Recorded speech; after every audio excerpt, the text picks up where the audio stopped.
stepping into a phase in my life where I look at it as a partnership, but at the same time, I think I'm also starting to learn and be strong in what I actually want, what I'm looking for.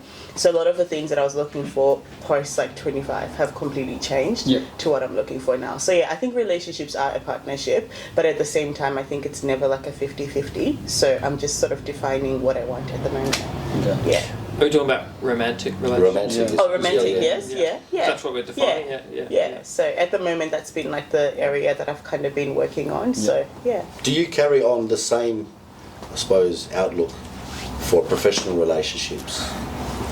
Like, I mean, it's a partnership, as you're saying, when it comes to romantic relationships, but relationships in general, do you look at like a professional relationship the same way as you look at a romantic one, without the romantic side of things? Yeah, I do now. So I think that's what I'm saying, that before 25 and also before like having my own business, like learning how people work in general, I was very much like Google-eyed and all about love and, you know, the feelings part of the relationship, whereas now I'm more concerned about like the actual civil partnership. So I want to know if who you are, who I am, actually works on a day-to-day basis, like on a 24-hour scale, versus like a little hour or 2 hours that we spend together. So that's what I guess that's what I've learned. So with normal relationships, like business relationships, right, you can't enter a partnership with just anybody. You do background work. You have to check if the way that both of you communicate works. Doesn't mean it has to be the same. It just means it actually has to work for the achieved goal that you want. So the same thing for me now with romantic partnerships. So even if I might like you, I might like what you look like, I might like what you do, but if on paper we can't work together to get to the goal that we desire, it's a no-go for me. So Any relationship is a 50-50. I feel it's a two-way street. Like, for instance, my wife and myself, she adds value to my life as I add value to her life. And in a professional sense, my project managers, that add value to my life as I add value to their life being a site supervisor. So it's about adding value, about lifting each other up, and let's get to the success side of things together as a partnership, as a relationship.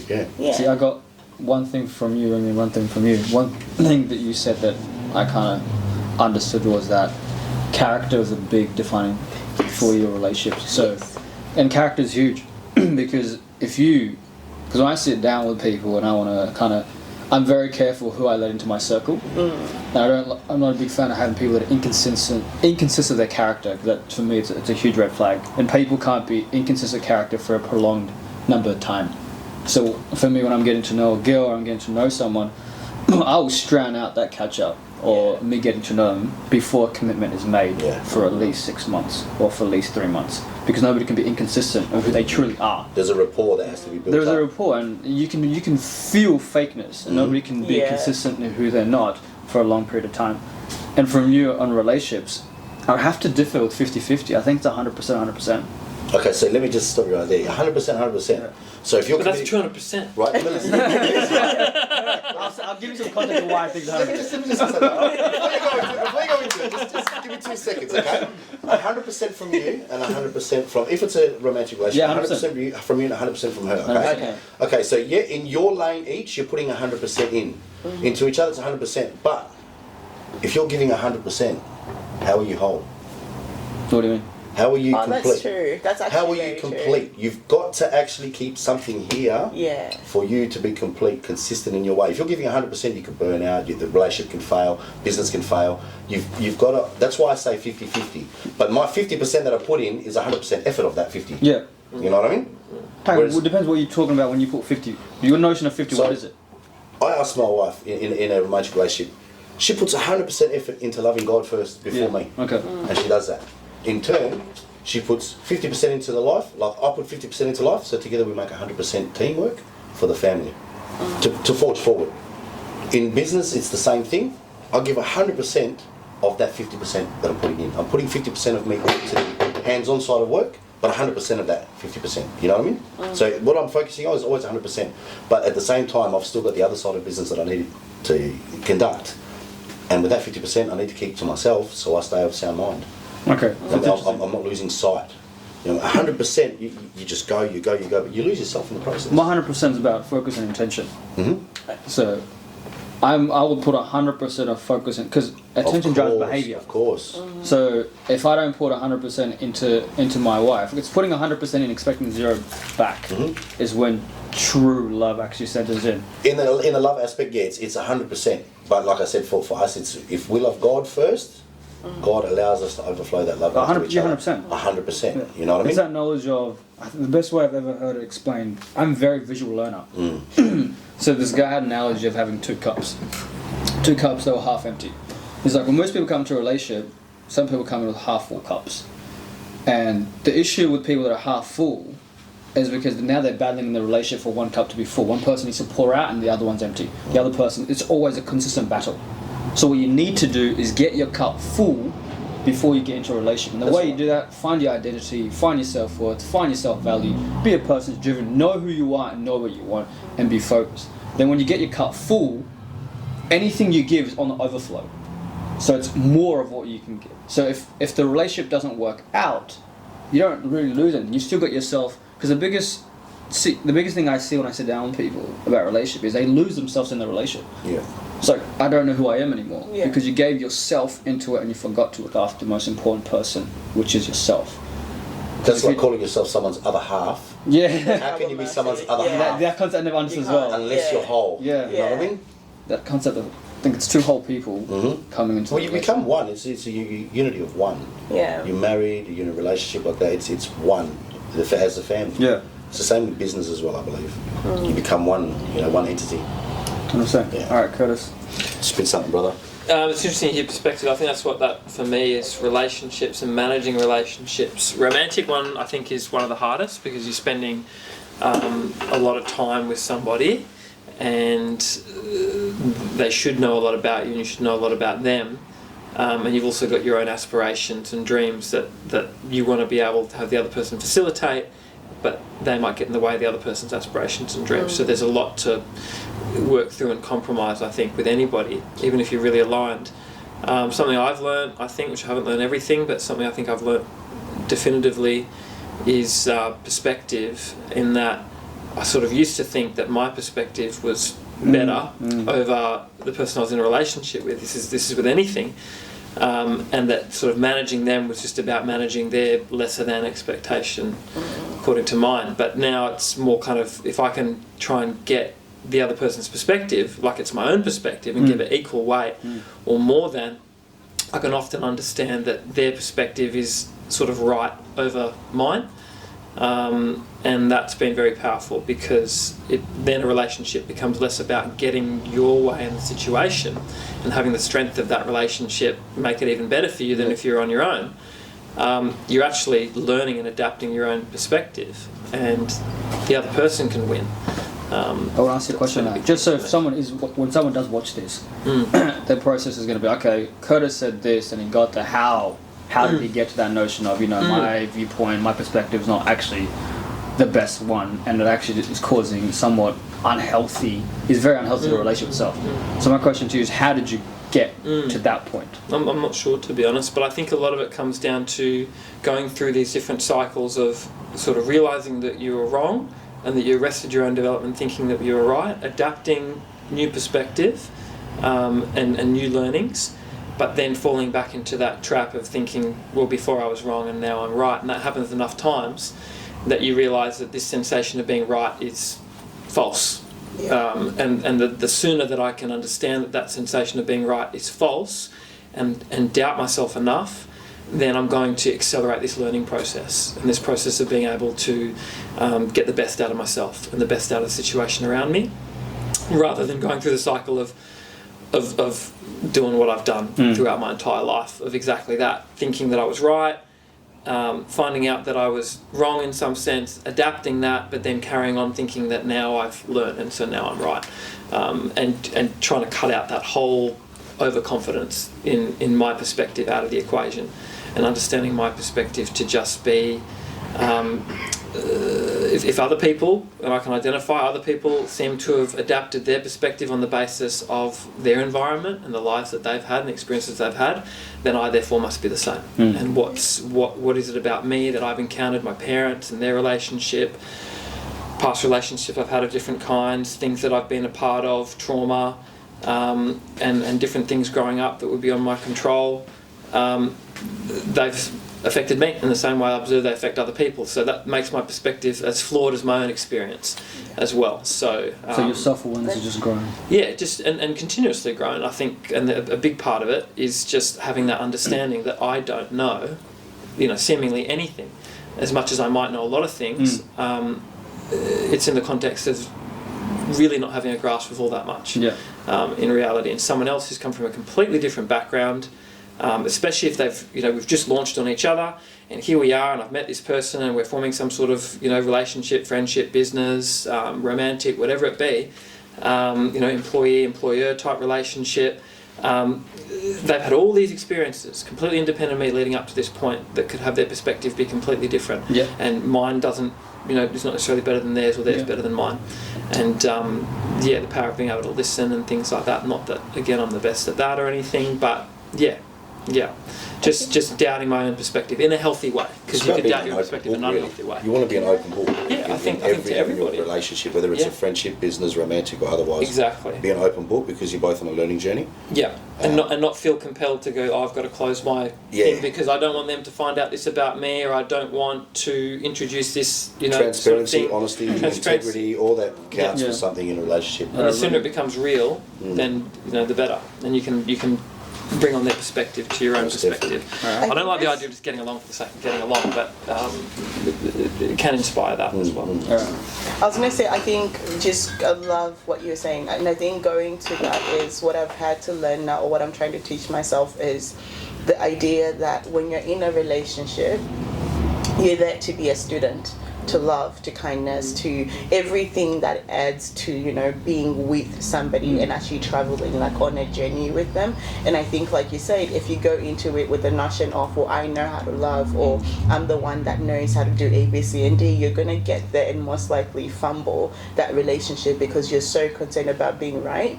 I know, the way that most of us have been raised is with the perception of what a good man is and what a good woman is. I had to get to a point where, for me, I had to understand and start teaching myself that even the idea of being good in itself is very flawed, because you can be good to him, but that does not necessarily mean if you do exactly the same thing, it's good to me. So the idea that some of us would get into relationships with the notion that, well, I'm good, well, I'm this, I'm that, therefore I should get this result. It doesn't work that way, because when you are in a relationship with somebody, and I think that's why for me anyway, I think I do better at friendships than I do at relationships, because with relationships my expectation is always he needs to come with A, B, C, and D, or they need to come with A, B, C, and D, whereas with friendships, because it's a friend, I'm okay to learn you, like you were saying. I can be friends with somebody for 2 to 5 years, and we can have the kind of friendship where you only call me once a year and I'm happy with that, because that once a year where we talk, we catch up so much that I feel fulfilled. But if I flipped that and put that in the context of a relationship that comes with romantic feelings, I would not tolerate anything like that, simply because it's meant to be romantic, it's meant to be available 24/7. So I love what you were saying. I think if a lot more of us were to go through the self-awareness journey of learning that you're simply somebody who's trying to take form in every relationship, we would be less concerned about coming out as a good person, or as a good wife, a good husband, a good boyfriend, a good this, but actually be able to realize that, well, I'm only a student, so what's good today might not be good tomorrow. That doesn't mean that you're not wrong or anything like that. It just means that I'm taking form in the relationship. A lot of people seek validation, external validation. Coming into a new relationship. Let's talk romantic, okay? So let's just say either of us had a bad relationship in the past, and we're coming into this new relationship seeking external validation, someone to validate us. It's toxic if you're going to go into any sort of relationship like that. You need to be able to validate yourself. But you're taking old baggages into that relationship. Right, but that's where transparency comes into it. And the best way to start any romantic relationship is as a friendship. I married my best friend. As you know, I married my best friend.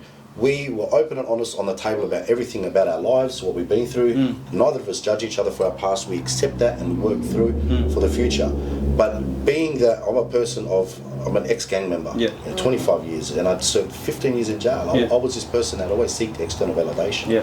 But learning myself and learning that I don't need that Yeah. to validate myself and my self-worth, it allowed me to come into these new relationships with the open book mentality. Yeah. Yeah. I was really closed on off. a bit of a higher plane as well, because Yeah. the relationship doesn't become about you coming across like I'm good enough and then them affirming to you that yes, you Correct. are good enough. That's It can right. become about actually working with a person. Yeah, Yeah. I'm to achieve learning something. myself with Yeah, you. yeah, Yeah. You know what I mean? And that's a beautiful part Yeah. of it, because Yeah. I never knew who I was Yeah. prior to this. But coming into the new me and the new you, it's like we're learning Yeah. Yeah. us. Rim said something important, which, you know how when people get into relationships, like, I don't know if you guys have heard it. It's like, oh, why'd you get into a relationship? Because he was a good person. Yeah. Why'd you get into a Always done relationship? Because she was a good person. It's just like, They were okay, so nice. some people, there's this notion of, you ignore the red flag. If you ignore the red flag because they're a good person, it will cost you in the long run. Yeah, 100%, mate. Yeah. So this notion of, okay, fine, what makes them good? Yeah. Like, run me through. Okay, why did you get into this relationship when this person didn't have any boundaries in place? Yeah. Didn't know who they were. They were good because, you know, they helped the charity organization. Like, external look good. When you start to sit down with them, Yeah. how did they make you feel? Like, Yeah. where was this going? And you said something important, which is if you come into a relationship as a student, because what I've learned, from my relationships of getting to know like my family, my sisters, and it's just hard work, man. Relationships are hard work. Hard. They're tough. I think if people told you like, hey, you want to get into a relationship, here's what you do. It'll be messy, uncomfortable. You're gonna get vulnerable. It's uncertain. Your heart's gonna sometimes you want to cry. Some days you're not gonna be waking up. You go to work going crazy. You don't like. This is what you're in for. Yeah. Do you want to go through this? No, don't. You're not ready yet. Like you're not ready. Maybe you're not ready if yet. you're not at peace with the fact that life isn't an easy journey, you're going to understand that when you get into a relationship, not knowing that, it's going to shock you. Yeah. Yeah. But if you allow, for these different, I suppose, waves, and you learn yourself through it, you build a resilience to certain things, and that's when you start working on external boundaries, internal boundaries, Yeah. and stuff like that. You can put things solidly out there. Don't look for somebody to cover up an insecurity you have yourself. Oh yeah. It's not going to work. It's going to not make it gonna worse. work.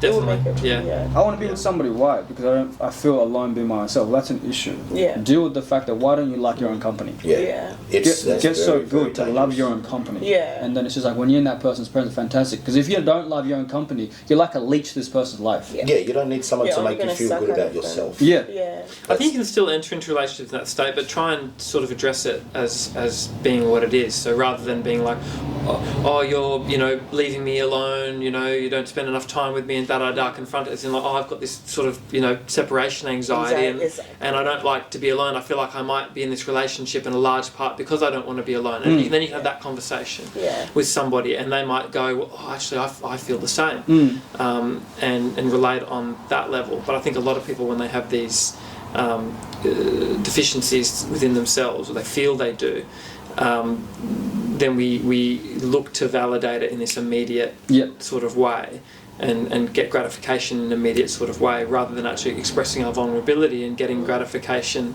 and forming a relationship on the basis of relating over the fact that you're putting yourself out there. If you go into a relationship, right, and you're not whole, and you find that, let's just say you get into a stage where you've said something that triggers your partner, and they say, that's actually upset me, and that's in turn crumbled you, that's where the breakdown happens. Yeah, yeah. If you can be on the same page as them, and they say, look, this is really, it's starting to get to a point that it's annoying me, Yeah. and you can take it on board as being, okay, so what can I do better to rectify this, How to can better I myself? recognise Because this issue? because you're getting it not from one angle, but then you get someone else say, oh, I've seen that, I've seen you be like this. Outside perspective gives you a whole huge. bit of clarification, more clarification on who you are. 'Cause Absolutely. we don't see who we are in the mix, but it's always good to see someone from the outside say, you know what, I've noticed this, and then you hear it from, let's just say, your wife. Like, I pissed my wife off quite a lot. I ain't gonna lie. Let's just be real, okay? I think that's just what happens in a relationship. transparency. But the thing is, I know that she says this out of love. Yeah. So I take it on board as something that I need to learn about myself to try and rectify that, because if it's getting to the point where I have my wife to tell me, Yep. that it's obviously something going on that I need Absolutely. to change about myself. being that open book. No, I'm whole. Yeah. That's why I can get into a marriage. You know what I mean? I'm whole and complete. You know, we I didn't need my wife to complete me, and she did not need me to complete her. We came in whole, complete, ready to do this together. And I think that's what makes for a strong relationship. Too many relationships end, I think, because you've got two people that have been unwilling to truly express how they feel to each other, and it comes out in some funny ways, and then it becomes irreconcilable between them. There's walls between them that were there from the beginning, but those walls have now become sort of like hostile. And this person's feeling mad. That person doesn't understand why they're feeling mad, and they're feeling mad at them, and they don't understand why they're mad. And it's over. It's just you have to have some sort of deep kind of therapy to be put in this state to be able to listen to each other and talk to each other properly again, but it often too late. We're not perfect. Sometimes I'm like, I'm not really like that, you know. Like sometimes I brush it off. And come on, it's. Or they might be coming up with shit. Just because they got their own problems. After 3 or 4 times, it's like you question yourself, what can I do? I just want to make you happy. You know what I mean? Because I'm happy in me, but it's obviously something that's not quite clicking. So and I think it's impossible for us also to have the expectation that like a relationship is only meant to show the most beautiful side of you, and I think that's why relationships are scary anyway, because I feel like I guess I always take it back to like friendships. Only my friends know what I look like when I'm ugly crying. Only they know what I look like when I'm super pissed off. They know what comes out of my mouth versus what comes out when I'm like sitting properly and everything is fine. And I think what's supposed to be beautiful about romantic relationships as well is it's supposed to be the safe space where you can come out and show those ways. The only thing is you can't then harm the person on the other side. Obviously you don't want to be that person, but at the same time I think it's only true love where somebody can literally say something like, you pissed me the hell off 6 days out of the 7 that we hang out, but I still want to stay with you, because that's for me anyway, that's the only way that I want to be loved. I don't want to be loved. I'm definitely winning then. I'm definitely winning. Because to me that's the only thing, like when I think of my bestest friend, like the person who makes me feel amazing in the world, they don't make me feel that way because I'm constantly showing up in my good side. No, they're the person who's come out when my room is like deady because I've had weeks of depression, and they will still be like, oh yeah, I love you still when you're like that. So I think for me now, like even in relationships, what I seek for is I seek for the safety to express myself. I don't want to harm you. I don't want to become abusive. I don't want to put whatever I have going on in me on you. However, at the same time, I want to be able to break. I want to be able to express myself the way that I am. I want to be vulnerable. That way, if you're really the person that I'm spending 15, 20 years with, I know I'm not hiding a part of me just because I'm so scared of you showing it. So I think sometimes being in a relationship where you can actually express the dark side of you, but be able to bounce back, be able to still be a safe lover and also create that safety, I think that's beautiful, and I think that's very rare to find. That's where I've fallen apart with relationships before, going into the relationship under the premise that I am not weak and vulnerable and anything is wrong with me in any sort of way, and then having to keep up that. Not having to, but that's the precedent I set for myself at the outset of the relationship. And not falling victim to that. Going in and going, okay, I want to be my weakest and vulnerablest, and they accept me for that, and we work together in building each other up rather than coming in under this false premise that I'm all sweet. That's been huge for me. It's the same with relationship with friends. We've been hitting on romantic but relationships, big time. You got relationships with your kids. I've got relationships with my kids, my grandkids. I've got relationships with workmates, next door neighbours, this, that, the other. You know what I mean? There's broad spectrum of relationships. But in friendships, again, like I've cut off a life of negative friendships. And it wasn't because this is going to sound selfish, but it wasn't because they weren't adding value to my life. But I truly believe that a real friend wants for you and not from you. 100%. And this is the problem that I've had in the past with friendships. I've had a lot of people that want from me, and I've recognised this And now the friendships that I do step into are those of like-minded people Yes. that want to lift me up as a friend Challenge you. and challenge me, and they allow me to speak into their life to lift them up as well. We're all trying to forge each other forward in the right direction. We allow It's like some funny social game or people chopping each other down. It's like a legitimate people acknowledging the struggle of life and trying to help each other out in it. Yeah. Especially with social media and I think the world of networking, a lot of friendships, and this is what I've had to find like in the last 8 months of my own life, because I've had to do the same thing. I've had to wake up to the reality of not everybody's around me because they actually like me as a person. Some people are simply around because of what access I have or what this and this I have. And I think that's probably, I was watching this podcast, these two girls that I love, and they actually did an episode on friendships, and they were saying exactly what you're saying, that a lot of the times with the rise of networking and business and hustle and social media, everybody, when they're looking at you, they're looking at what figures you can bring to them, they're looking at what you could do to them, what event you can take to them, and it becomes so exhausting to actually operate in those friendships. Yeah, they're looking at you as an asset, not your friendship as being the asset. Yeah, and it's not that I want friends that are constantly on my back and call, or friends that do things for me. No, I don't want that. But like I said, I do want friendships that I know are safe, and friendships where I know I can literally go with nothing and still be loved. Whereas I feel like we kind of live in a world now where everybody's like, you need to come with something to the table of friendship. And it's like, no, I only want you to actually be a friend. The person I can laugh with, the person I can be sad with and discuss things with, versus always having to be the friend that I take a photo with, a friend that I do this and that with. So yeah, it's and they might cut and run if you stop representing some sort of opportunity for them, and then you're compelled to see them in the same way because they're coming to the table like, this is what I'm trying to take from you subconsciously or whatever, or without being said, and they want to add something to it as like a justification for how they're taking away or whatever. But I think this is, you said it before, it's like a larger social structure that's going on right now, and it's the whole world, it's the whole Western world especially.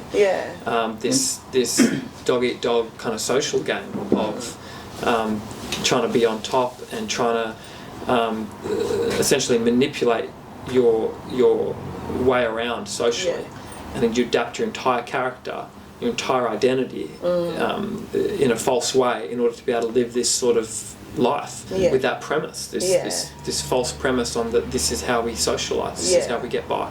I think it's huge. A lot of people come to relationships or friendships. I'll keep it friendships with different kind of intentions of what it's supposed to be. Like what I view as friendships completely different to what a lot of people view as friendships. Because for me, it's just like, I give you access to my life if you're one of my core mates. So I've got to be very mindful that some people don't assume I am their friend, quote unquote, and expect me to do things that I wouldn't do because you don't have that level of access to me that one of my core boys have. I have this guy that's been with me for like years, and he's been with the ups and downs, as you were saying, and he says things to me and which are hard to hear, and then like I remember when he was telling me how you're extremely stubborn in certain areas. And I think that's an issue moving forward for your relationships. And I'm like, no, whatever. But still, didn't diffuse the relationship whatsoever. But that's a real friend to bring up. Yeah, he brought it up, and then I think a handful of months went by, and I called him like, you know how you said that I was extremely stubborn in certain areres? You were 100% right, man. Owning it, man. Integrity, bro. He was straight up right, and he said that multiple times. Like last week, he said that when you get into to catch up with a girl and you get to know her before you move into a relationship, make sure you bring other people in, like your core people in, so they give you a fresh perspective. Because when you're running off emotion, logic disappears. And you no longer see things that other your friends will see. Then he said that, I'm like, and then I called him today out of all days. I'm like, you know what you said? 100% right. I'm doing that now. I'm gonna bring the girl to you guys so we can sit down, get to know each other, and I'm gonna trust your judgment. He's not, and we're 100% honest. He's not telling me, hey, you have to listen to me. It's just like you just get a different perspective. It's creating that safety. But levels of that perspective. Absolutely. But levels of access, you need to be very, very mindful. We're very aware that this person gets this access to me, this person does not. I have to be very mindful that if I catch up, because I catch up people, you know how you sometimes just click with people, and they think that because I've told you all their life story, Are you best friends all of a Be sudden? best friend all of a Yeah. sudden, and because I've never told that to other people because I develop myself, and a lot of us do. We create a lot of safety instantly because of the self-awareness and development we've done for years. And that's what people don't understand. I'm not the same person I was 5 years ago You're right. because of the work I've done. So you can sit down. You've probably done this. You've probably done this tons. You've probably done this, Curtis. And you sit down. You talk for about